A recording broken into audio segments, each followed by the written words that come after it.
잡고 쇠사슬로 결박하여 바벨론으로 끌어간지라. 이때의 이 바벨론은 그 독신령인데, 이 바벨론은 원래 바벨로니아의 수 아닙니까? 근데 그 당시에 바벨론은 지금 아수르가 더 큰 제국으로서 영향력을 행사하고 있기 때문에 이 시점에서는 아수르의 속국으로서 바벨론이 존재하고 있었어요. 이때는. 지금 이 아수르의 세력이 가장 강하게 그 세력을 발휘하고 있는 그런 시대적 상황이었던 것이죠. 이 아수르가 나중에 누구에게 멸망당하여? 바벨론에 의해서 멸망당합니다. 근데 지금 상황은 바벨론이 아수르의 속국으로 있었다는 것이죠. 그래서 한쪽에서 끊임없이 독립운동을 펼치는 이런 가운데 있었던 일입니다. 어쨌든 그래서 이제 아수르가 그 바벨론을 다 지배하고 장악하고 있었기 때문에 바벨론의 수도로 이제 미래에 나중에 들을 그 바벨론으로 끌어간 것이죠. 문하세를. 자, 그러자 비로소 어떤 일이 일어납니까? 12절에 저가 환난을 당하여 이 비참한 이런 그 지경을 경험하면서 온갖 수욕과 수모를 당하면서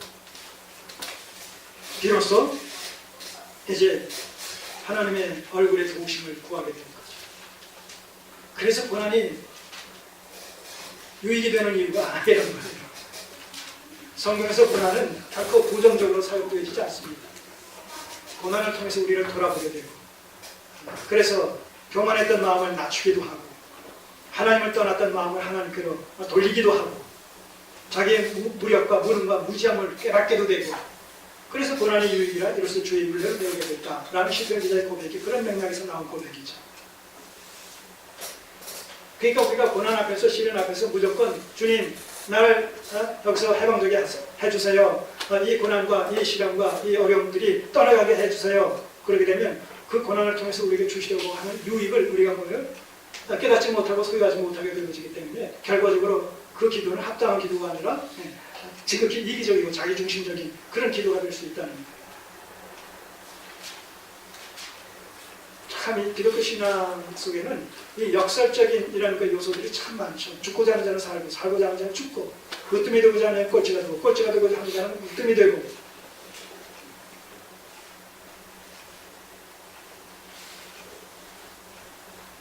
자, 그래서 저가 환난을 당하여 그 하나님 여호와께 간구하고 그 열주의 하나님 앞에 크게 겸비하여 기도한 거로, 바로 이걸 하나님은 원하셨던 것이죠. 하나님께서 기대하신 것은 이거죠. 그를 지금 아수르에 의해서 포로로 잡혀가게 하고 온갖 수모를 지금 겪게 하시는 것은 심판 그 자체가 아니라 그 심판을 통해서 구원하시기 위한 것이죠. 하나님의 목적은 심판이 아니라 구원이다. 구원이 우선이다.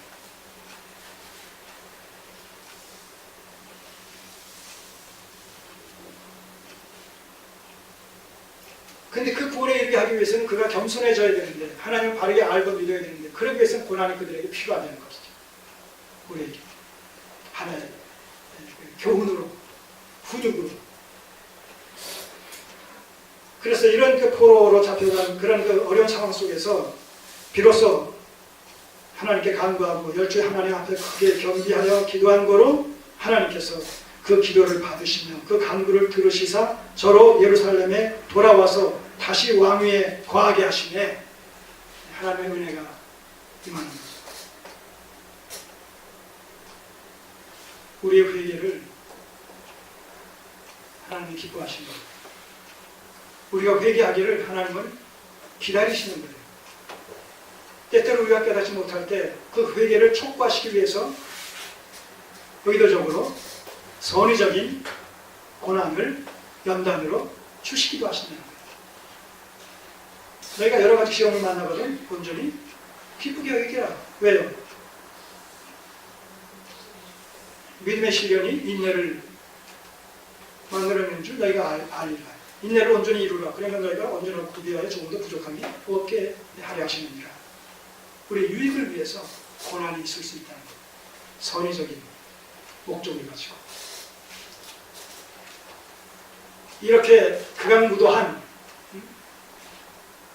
므낫세 왕이라 할지라도 고난 앞에서 시련 앞에서 그 마음이 동하여지고 회개하고 간구하고 경비하고 한 마음으로 하나님의 얼굴에 도우심을 구할 때 하나님께서 기다리셨다는 듯이 그래 내가 바로 그러기 위해서 이런 고난을 네게 준 것이다 라고 말씀하시는 듯이 그 기도에 즉각 응답하시고 그를 다시 예루살렘으로 유다로 돌아오게 하시도록 귀환시켜 주셨다는 거예요.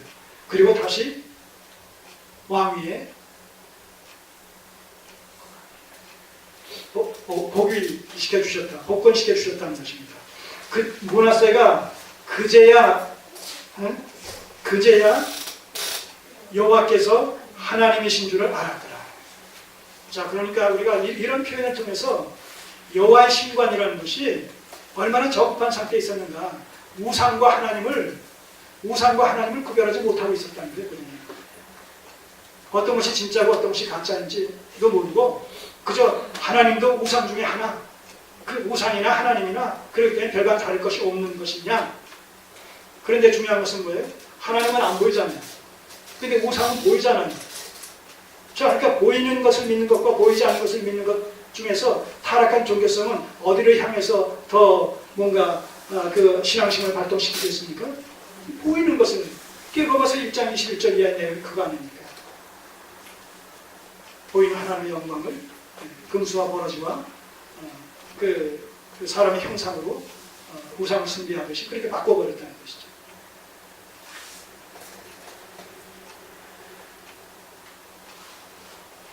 이 고난을 통해서 비로소 이 므낫세는 여호와의 신관을 정립하게 됩니다. 자, 야곱이 어떤 아람으로 피신 아닌 피신을 가게 되어지는 과정 속에서 베델에 이르러 잠시 잠을 청하는 가운데 생신지 꿈인지 환상인지 비몽사몽간에 하나님을 만나죠. 그리고 하나님께서 야곱에게 아브라함 언약에 근거한 언약을 맺어주시지 않습니까? 그것을 일컬어서 우리는 뭐라고 해요? 야곱의 베델 언약이라고 얘기하죠. 결국 뭐예요? 지금 네가 떠나서 가지만 하나님께서 너와 함께 하심으로 말미암아 너를 땅 아람으로부터 다시 가나안 땅으로 돌아오게 하실 것이다. 이런 약속을 주시는 것이죠. 그럴 때 이 야곱이 뭐라고 얘기해요?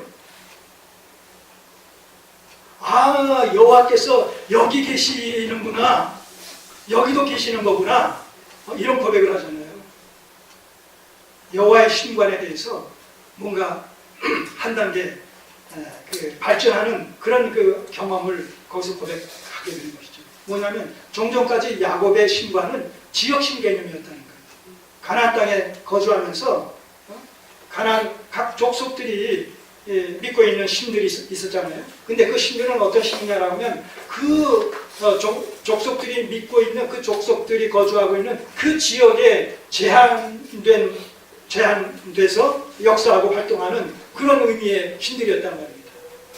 그러니까 A라는 족속과 B라는 족속의 경계가 다르잖아요. 지역이 다르잖아요. 그러니까 신들은 그 지역, A라는 족속이 살고 있는 그 지역에서만 거주하면서 그들과 관계를 맺고 B라는 이 족속들이 거주하는 지역에서는 그들이 또 B라는 이런 그 우상과 관계를 맺으면서 생활을 하기 때문에 그런 그 가나안의 풍토 속에서 문화 속에서 야곱의 신관도 지역신 개념이었다는 거예요. 근데 자기가 살고 있는 곳을 떠나서 지금 베델에 왔는데 다른 지역에 왔는데 거기서 하나님이 나타나셨단 말입니다. 그러니까 여기도 하나님이 계시네? 이러면서 유일신 하나님의 그 전능성, 전지전능성, 어떤 편재성 이런 것에 대한 신관을 재정립하는 그런 계기가 되어지는 것이죠. 자, 우리도 어때요? 말씀 안에서 말씀을 깨닫고 또 깊이 들어가면 들어갈수록 우리가 알고 있었던 하나님에 대한 그런 신지식과 신관이 어디가 돼요? 자꾸 심화되어지고 또 확장되어지고 그렇습니까? 안 그렇습니까? 그렇게 되어지잖아요. 그래서 오늘도 살아계시고 이 세상 역사를 방탄삼아 하나님의 남은 구속사를 성취시켜 나가시는 그런 역사의 주관자가 되신 하나님이시다 라는 사실에 대해서 더 풍성하게 깨달아가게 되지 않습니까? 그 깨달으면 깨달을수록 어떻게 돼요? 하나님과 우리의 관계 또한 더 깊어지는 것이죠. 그게 뭐예요? 믿음의 성장과 성수 아닙니까? 그렇게 되니까 어떤 어려움 가운데서도 나와 함께 하신 하나님께서 넉넉히 나를 이끌어 가실 것이다. 나로 하여금 감당케 하실 것이다.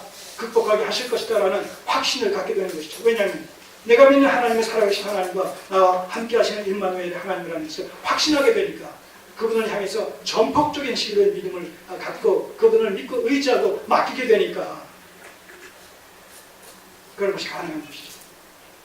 내가 상대방을 잘 알지 못하는데 그래서 잘 믿을 수 없는데 내가 큰 돈을 맡길 수 있겠습니까? 중요한 안건을 갖다가 부탁할 수 있겠습니까? 없지요. 그렇다는 거예요. 신앙도 하나님과 우리의 관계도 자꾸 하나님에 대한 신관과 신지식이 더 미래지향적으로 발전되지 않습니까? 우리의 신앙이 자꾸 성숙되는 거예요. 성장되는 거예요. 믿음 안에서 자라가는 게 되는 거예요. 그것이. 그래서 나중에 죽음 앞에서도 의연하게 태연하게 죽음을 맞을지언정 신앙의 정절과 믿음의 절개를 나몰라라 팽개치지 않게 된다는 것이죠. 극단적인 상황 속에서 하나님의 살아계심을 믿고 확신하기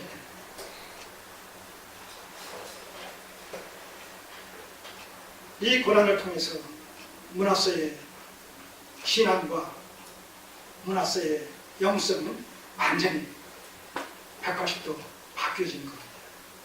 그래서 14절부터 이제 그 17절까지의 이 내용을 통해서 바로 믿음의 열매로서 종교개혁을 단행합니다. 종교개혁을 단행해요. 우상숭배에 앞장서서 우상숭배에 열을 올렸던 그가 이런 한번 고난을 통해서 뒷맛을 보고 나서 참 하나님과의 어떤 이런 영적인 영성을 바르게 재정립한 후에 자기가 지금까지 했던 모든 것들이 뭐로 드러나는 거예요? 죄로 드러나는 거 아니겠어요?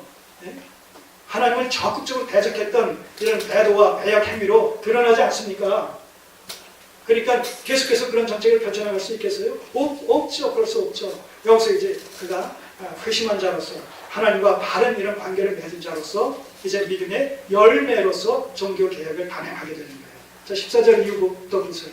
그 첫째가 뭐냐? 국방력을 강화시키는 거예요.